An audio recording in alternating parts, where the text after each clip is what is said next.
the pieces of legislation.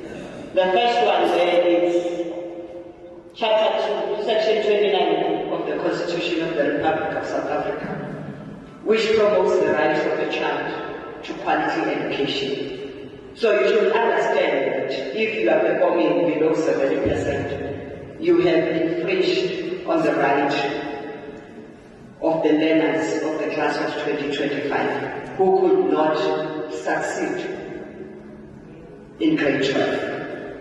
And we have a responsibility to change that narrative. We have a policy of post-student evaluation, which has 9 key focus areas. And for us to be able to deal decisively with the underperformance, we have to make sure that we have built capacity in you to be able to implement that policy. That policy indicates that as a principal of the school, on an annual basis, you should be doing this self-evaluation. And there's an instrument that you have to complete for that.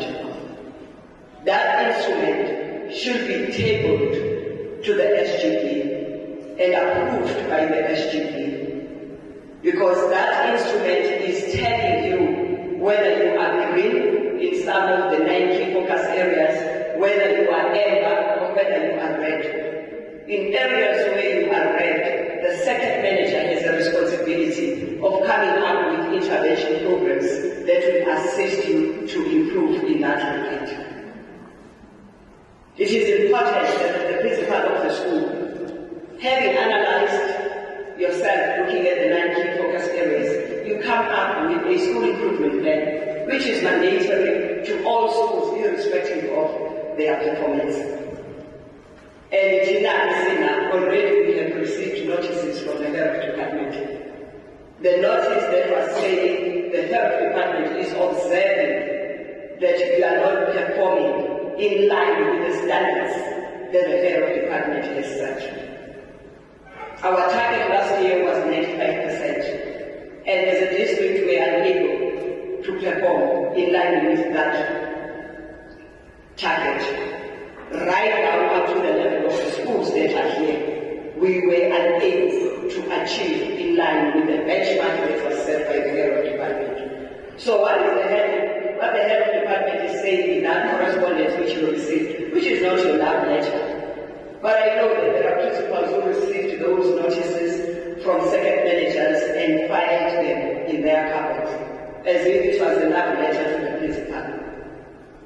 You are in charge of that school, but the content of that letter should be read to everyone who has an interest in education, especially the community structures within the school.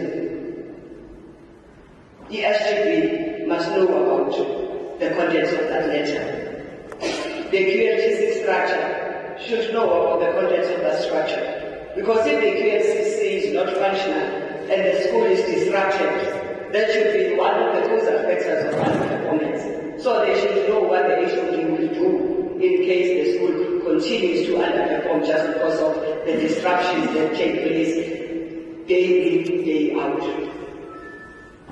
Educators within the four walls of the classroom should know the contents of that letter.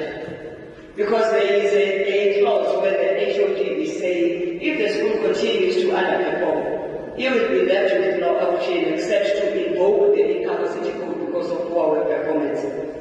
Which means that if your school failed just because all the subject teachers could not reach 75% and above, then that teacher should be held to account.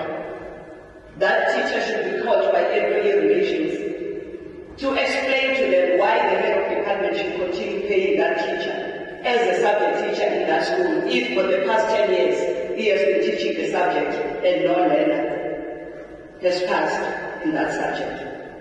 Because it is only in education where people get paid for underperformance.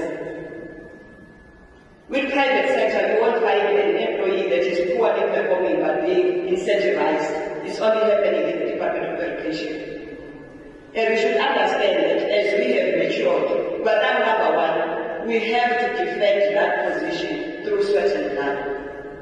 But our first point of call is to check who is letting us down. If it's our subject teachers that are letting and service advisors have supported those people. Departmental heads have supported those people. Even second managers have supported those people.